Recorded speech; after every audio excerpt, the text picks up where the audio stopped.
하나님의 말씀은 사도행전 9장 19절부터 25절입니다. 함께 봉독하겠습니다. 음식을 먹음에 강권하여 지니라. 사울이 다메섹에 있는 제자들과 함께 며칠 있을새 즉시로 각 회당에서 예수가 하나님의 아들이심을 전파하니 듣는 사람이 다 놀라 말하되 이 사람이 예루살렘에서 이 이름을 부르는 사람을 멸하려던 자가 아니냐. 여기 온 것도 그들을 결박하여 대제사장들에게 끌어가고자 함이 아니냐 하더라. 사울은 힘을 더 얻어 예수를 그리스도라 증언하여 다메섹에 사는 유대인들을 당혹하게 하니라. 여러 날이 지남에 유대인들이 사울 죽이기를 공모하더니 그 계교가 사울에게 알려지니라. 그들이 그를 죽이려고 밤낮으로 성문까지 지키거늘 그의 제자들이 밤에 사울을 광주리에 담아 성벽에서 달아내리니라. 아멘. 기도드리겠습니다. 하나님 아버지, 이 시간에 하나님 말씀을 전하고 듣사오니 성령께서 역사하셔서 말씀을 통해서 알려주시는 하나님의 뜻을 잘 알게 하소서. 믿고 순종하게 하소서. 하나님의 영광을 드러내게 하시고 이웃을 말씀으로 유익하게 하게 하시고 우리도 말씀에 약속된 은혜를 풍성히 누리게 도우소서. 감사드리고 예수 그리스도의 이름으로 기도드렸습니다. 아멘. 우리가 살펴본 대로 오늘 또 본문을 통해서 확인하는 것은 사울은 예수님을 만난 뒤 완전히 새 사람이 되었습니다. 성령에 의해서 충만함을 받은 사울은 눈에서 비늘 같은 것이 벗겨졌죠. 그래서 다시 보게 되었습니다.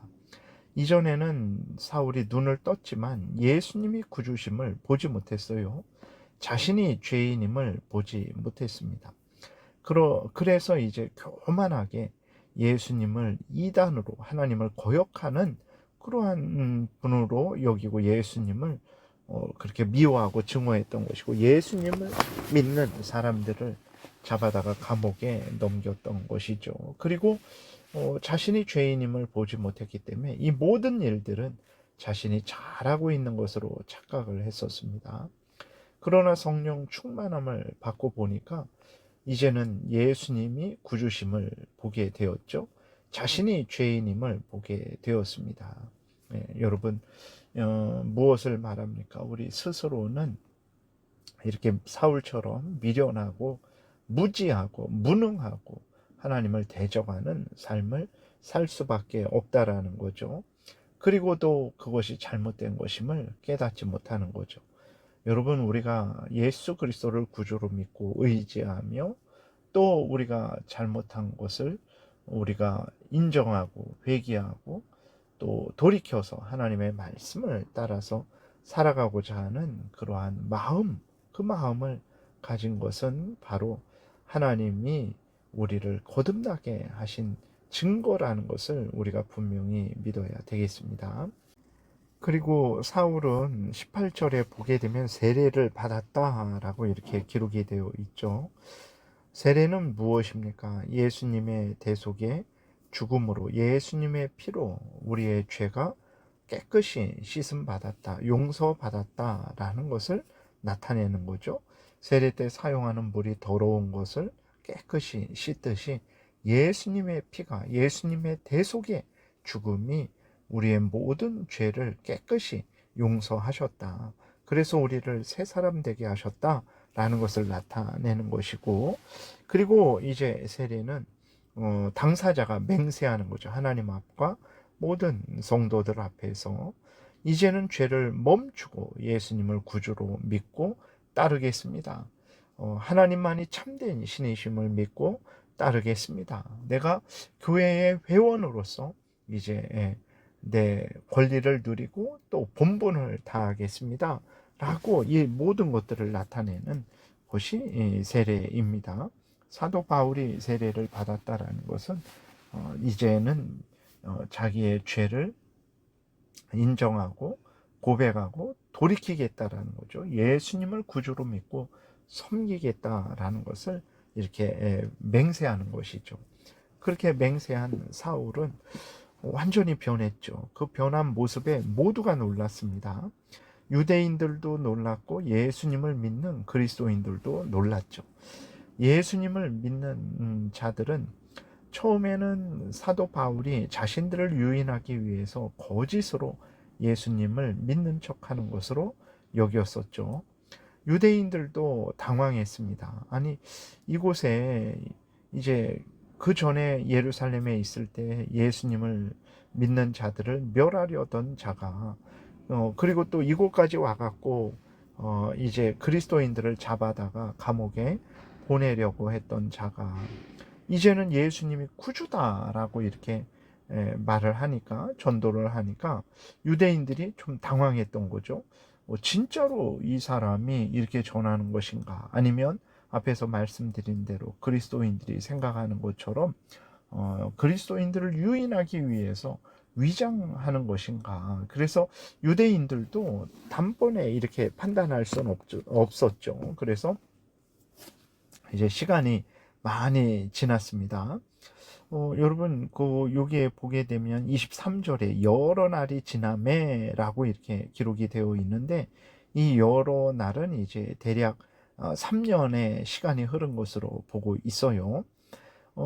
그래서 여러분, 우리가 알아야 될 것은 사람들이 변할 때 참된 변화는 하루 이틀, 뭐 한 달, 두 달만 유지되지 않죠. 그 중심이 하나님을 참된 신으로 예수 그리스도를 구주로 믿게 되고 또 변함없이 한결같이 하나님의 명령을 따라서 살아가는 것입니다. 여러분들이 이제 예수 그리스도를 구주로 믿고 살아가는데 1년, 2년 그렇게 한 것이 아니라 10년, 20년 계속 지속되고 있습니까? 예수 그리스도를 하나님이 보내주신 구주로 믿고 의지하고 섬기고 있습니까? 그러면 그것이 바로 여러분들이 구원 얻었다라는 증거가 되는 거예요. 여러분 꼭 신비한 체험만 있어야 그것이 하나님이 우리를 사랑하시고 구원하신 증거냐? 그러지 않습니다. 성경이 말하는 구원의 그러한 증거들로 여러분들을 점검하세요. 변함없이 한결같이 예수님을 구주로 믿고 있습니까? 그것이 바로 하나님이 여러분들을 구원하신 증거입니다. 그것이 바로 여러분들이 예수 그리스도를 구주로 믿는 증거라는 것을 항상 기억해야 됩니다. 물론 여기서 조심할 것은 내가 그리스도를 참으로 믿는다고 해서 믿음이 좋은 것이냐? 그건 아닐 수 있죠. 예수 그리스도를 믿지만 게으르고 나태함으로 어린 믿음을 가질 수도 있는 것이고 또 시험에 든 상태일 수도 있는 거죠. 그러므로 항상 우리 자신을 점검해야 됩니다. 바른 믿음 안에서 성장하고 성숙해 가야 되는 거죠. 앞에서 말씀드린 대로 23절에 여러 날이 지나매라는 것은 이제 사울이 아라비아 생활을 한 3년 기간을 가리키는 것으로 보고 있어요. 그러면 이제 이렇게 긴 시간이 지난 거죠. 그래서 이제 두 가지 그리스도인들이 어떻게 했습니까? 사울이 참되게 변한 것이다 라는 것을 확인할 수 있었죠. 그래서 사울의 복음을 듣고 사울을 따르는 사울의 제자들도 생겼습니다. 그리고 유대인들도 이제 확신을 했죠. 거짓이라면 지금쯤은 자신의 신분을 밝히고 그리스도인들을 몰래 유인하기 위해서 찾아내기 위해서 그런 것이다라고 말을 해야 되는데 대략 3년의 시간이 지났는데도 불구하고 변함없이 한결같이 오히려 이제 사도 바울이 더 힘을 얻어서 예수 그리스도를 증언하는 거예요. 그러니까 유대인들이 이제는 혼란해 하는 것이 아니라 완전히 사도 사울이 자신들을 배교했다라고 결정을 하게 되죠. 하나님을 거역했다라고 이제 결정을 하게 된 거죠. 그래서 사울을 죽이려고 합니다. 그러니까 이제 사울의 제자들도 생겼다 그랬죠. 사울의 제자들이 어떻게 합니까? 사울을 광주리에 담아 이제 몰래 도망가게 하는 거죠. 여러분, 예수님을 구주로 믿고 섬길 때 우리는 항상 복되고 평안하고 또 이제 여러모로 문제없고 그렇게 살아갈 줄 기대하죠. 그러나 현실은 어떻습니까? 그러지 않죠. 그럴 때 이상하게 생각하지 마세요. 여러분, 이렇게 예수 그리스도께서 아나니아를 사울에게 보내실 때에 예수님이 뭐라고 말씀을 하셨습니까? 15절, 16절 보니까 주께서 이르시되 가라. 이 사람은 내 이름을 이방인과 임금들과 이스라엘 자손들에게 전하기 위한 나의 그릇이다. 그가 내 이름을 위하여 얼마나 고난을 받아야 할 것을 내가 그에게 보이리라. 이렇게 말씀을 하셨어요. 그러니까 사울을 부르실 때 처음부터 사울에게 예수님을 믿음으로 말미암아 구원의 복을, 복된 은혜를 누리지만 동시에 고난도 있을 것이라는 것을 분명히 예수님이 알려주신 것을 보게 됩니다. 그래서 우리가 아니 사울이 회개하고 돌이켜서 저렇게 열심으로 예수님을 전한다면 하나님이 복 주셔야 되지 않을까. 근데 사울이 이제 몰래 광주리에 담겨져서 성 밑으로 이제 도망을 가게 되는 거잖아요. 여러분, 이상한 일이 아닙니다. 말씀드린 대로 예수 그리스도를 믿으면 이러한 고난도 같이 받는 것이라는 것을 우리가 잊지 말아야 됩니다. 그래서 사울이 그러한 고난을 받았다고 해서 뭐 예수님을 믿을 필요 없다, 이제는 더 이상 믿지 않겠다, 그러지 않았어요. 변함없이 한결같이 예수님을 더욱 열심히 믿었습니다. 우리도 어떤 고난이 있을 때 낙심하지 말고 오히려 그 모든 고난을 하나님이 주관하신다라는 것을 분명히 믿고 하나님께 더 가까이 나가서 은혜를 구해야 되는 거죠. 우리가 행할 바가 무엇인지 하나님께 은혜를 구해야 되는 것이고, 또 우리는 하나님이 주시는 은혜와 힘을 얻어서 사울처럼 계속해서 변함없이 담대하게 예수님을 증거하고 예수님의 말씀을 따라 살아가야 되는 것입니다. 오늘 여기까지 또 살펴보겠습니다. 기도드리겠습니다. 하나님 아버지, 감사합니다. 하나님의 은혜로 우리의 눈을 뜨게 하시고 예수 그리스도를 구주로 믿고 하나님을 섬기게 하시니 감사합니다. 긴 시간이었지만 우리를 계속해서 붙들어 주셔서 변함없이 한결같은 믿음을 유지하게 하시니 감사합니다. 하나님이 주신 은혜를 다시 한번 깨달아 알게 하소서.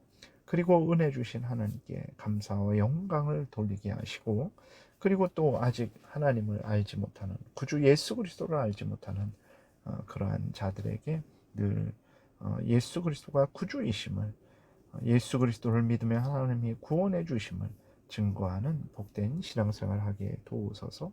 감사드리고 예수님 이름으로 기도드렸습니다. 아멘. 하늘에 계신 우리 아버지요, 이름이 거룩히 여김을 받으시오며 나라의 임하옵시며 뜻이 하늘에서 이루어진 것 같이 땅에서도 이루어지이다. 오늘날 우리에게 일용할 양식을 주옵시고 우리가 우리에게 죄 지은 자를 사하여 준 것 같이 우리의 죄를 사하여 주옵시고 우리를 시험에 들게 하지 마옵시고 다만 악에서 구하옵소서. 대개 나라와 권세와 영광이 아버지께 영원히 있사옵나이다. 아멘. 지금은 우리 구주 예수 그리스도의 은혜와 하나님 아버지의 크신 사랑과 성령의 교통하심이 하나님이 주신 믿음 위에 굳게 서서 흔들리지 않고 하나님을 섬기는, 하나님의 명령 따라 살아가는 복된 신앙생활을 하고자 은혜 구하며 돌아가는 하나님의 택한 백성들 머리 위에 지금부터 영원토록 함께 있을지어다. 아멘.